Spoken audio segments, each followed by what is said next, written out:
পরমাণুর শক্তি স্তরে ইলেকট্রন বিন্যাস, এটা খুবই গুরুত্বপূর্ণ একটি টপিক আমাদের পরমাণুর গঠন অংশে।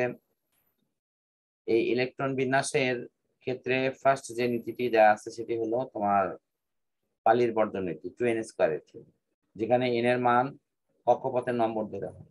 আমরা এই অনুসারে কিন্তু অনায়াসেই 2, 8, 18, 32, 50 এই মানগুলো বসাতে পারি। এটা তো কোনো প্রবলেম নাই তো?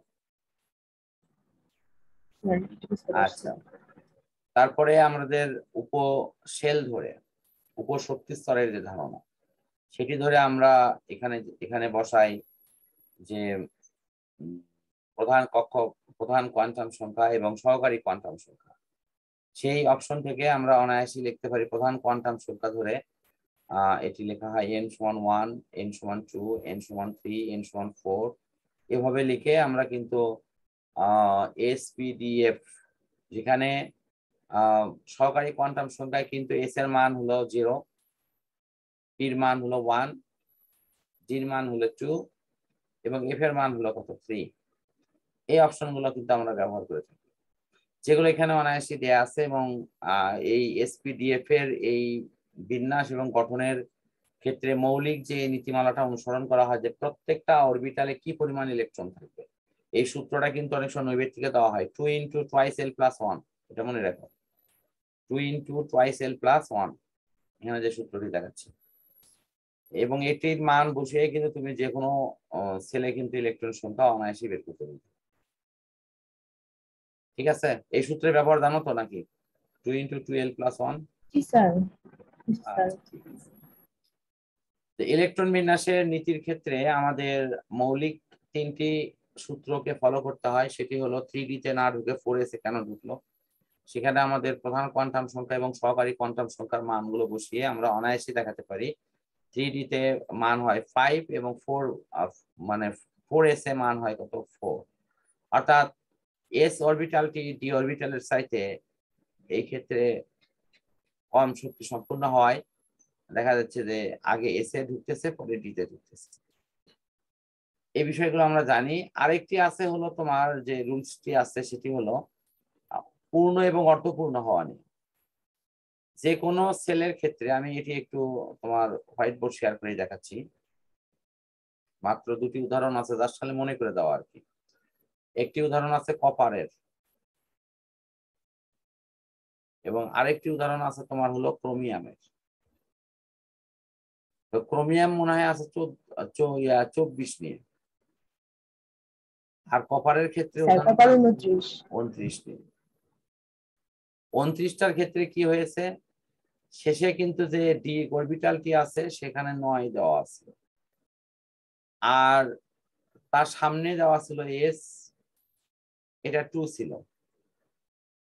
আর এখানে এটার বেলায় কি ছিল, এটার বেলায় ছিল হলো s2d তোমার হলো কত 4 ছিল। তাহলে আমরা যদি d কে 5 করি, অর্থাৎ s, p, d এবং হলো f, এগুলোকে যদি আমি অর্ধেক অর্ধেক করে মানে ভর্তি করি তাহলে কিন্তু এটা স্থিতিশীল থাকে, অস্থিতিশীল হয় না। সে কারণের জন্য এদেরকে আমরা অর্ধেক অপশনে নিয়ে আসবো, অর্থাৎ হয় s এর মান 2 করব, না হয় 1 করব, এটার মান হয় d এর মান হয় 5 করব, না হয় 10 করব। তো আমাদের এখানে দেখা যাচ্ছে যে d এর মান আমরা 10 করতে গেলে আমাদের এখানে s এর এখানে 1 হবে, তখন আসে কিন্তু s এর মান আমি 1 লিখে এখানে 10 লিখতে পারি, অথবা এখানে s এর মান 1 লিখে এখানে d এর মান 5 লিখতে পারি। যে মানটি কিন্তু আমরা অনায়াসে বসিয়ে এটি উপস্থাপন করতে পারি, যেটা সাধারণ নিয়মের একটু ব্যতিক্রম হয়। এই কারণের জন্য এই উদাহরণগুলো পরীক্ষায় দেওয়া হয়। তুমি বুঝতে পারছো কি এটা? জি স্যার। আচ্ছা, এই উদাহরণগুলো তোমার এমনিতে তো জানা আছে? জি স্যার, জানা আছে। আচ্ছা ঠিক আছে, তাহলে ইলেকট্রন বিন্যাসের আমাদের মূল ভিউটি মোটামুটি শেষ।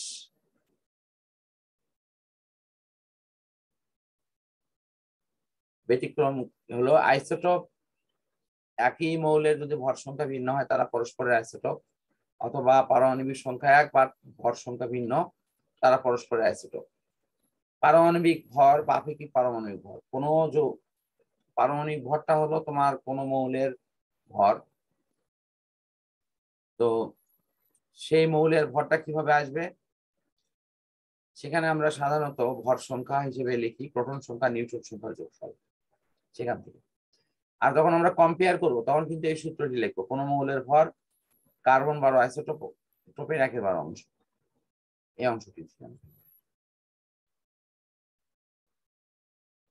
এবং এই সূত্র ব্যবহার করে কিন্তু আমরা অনায়াসে আপেক্ষিক পারমাণবিক ভর কিন্তু নির্ণয় করতে পারি। আপেক্ষিক মানে কি, তুলনা করা।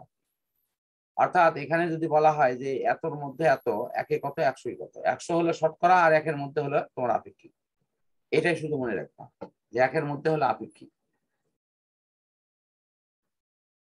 তো আমার মনে হয় আমরা প্রায় শেষ পর্যায়ে চলে আসছি। এরপরে দেওয়া আছে হলো আইসোটোপের শতকরা হার থেকে আপেক্ষিক পারমাণবিক ভর নির্ণয় করা। আইসোটোপ যেগুলো নয় সেগুলো কিন্তু আমরা এই নিয়ম ধরেই করবো, অর্থাৎ কোন মৌলের ভর ভাগ মানে এই যে 1.66 × 10⁻24 এটার মাধ্যমে। কিন্তু আইসোটোপের ব্যাপারটা কিন্তু সেভাবে হবে না। আইসোটোপের ব্যাপারটিতে আমরা অবশ্যই আমাদেরকে যে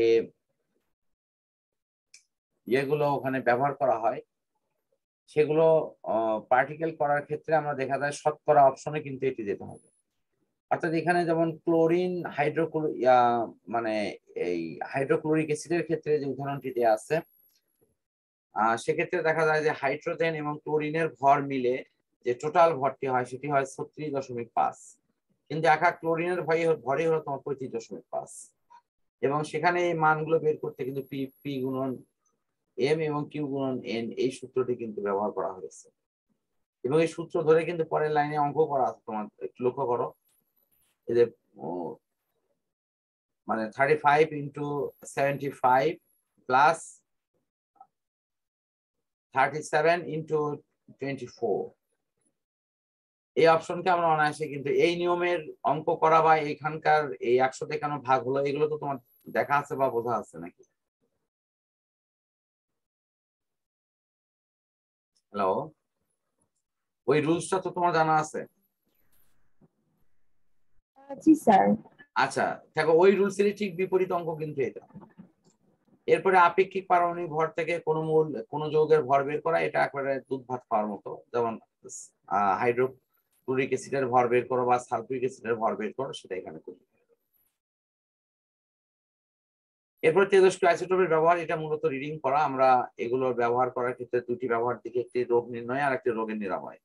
রোগ নির্ণয় করার ক্ষেত্রে আইসোটোপের যে ব্যবহার আছে টেকনিশিয়াম -99, এই অপশনগুলো এগুলো এবং ব্যবহার করে দীর্ঘদিন কিন্তু সুস্থ থাকা যায়, এই অপশনগুলো আছে। রোগ নিরাময়ের ক্ষেত্রেও কিন্তু ব্যবহার আছে, কোবাল্টের ব্যবহার আছে।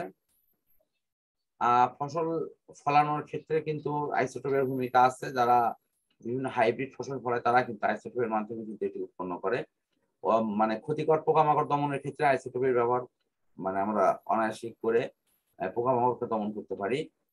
তারপরে হলো তোমার ফসলের মান উন্নয়ন, অর্থাৎ ফসল কিভাবে মানে বেশি হবে, বড় হবে, সেটি ব্যবস্থা করা। সর্বশেষ বিদ্যুৎ উৎপাদন। বিদ্যুৎ উৎপন্ন করার ক্ষেত্রে আমাদের অবশ্যই অনেক বেশি জোর দিতে হবে তেল ভিত্তিক অপশন থেকে গ্যাস ভিত্তিক অথবা কয়লা ভিত্তিক অপশনের দিকে। যখনই দেশ এগোবে তখন আমাদের কিন্তু পরিবেশ দূষণের বিষয়টি কিন্তু মাথায় রাখতে হবে। এই কারণের জন্য পরিবেশকে দূষিত না করে বিকল্প এতে আমাদের ন্যাচারাল পদ্ধতিতে এটি তৈরি করা প্রয়োজন হতে পারে।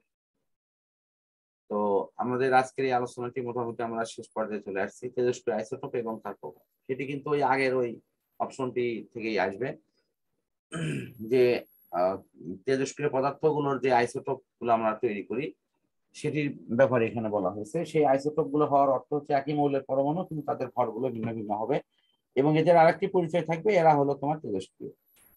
আমরা এই আলোচনার মোটামুটি শেষ পর্যায়ে চলে আসছি। আজকে আলোচনাটি এখানে সমাপ্ত করছি। আল্লাহ হাফেজ।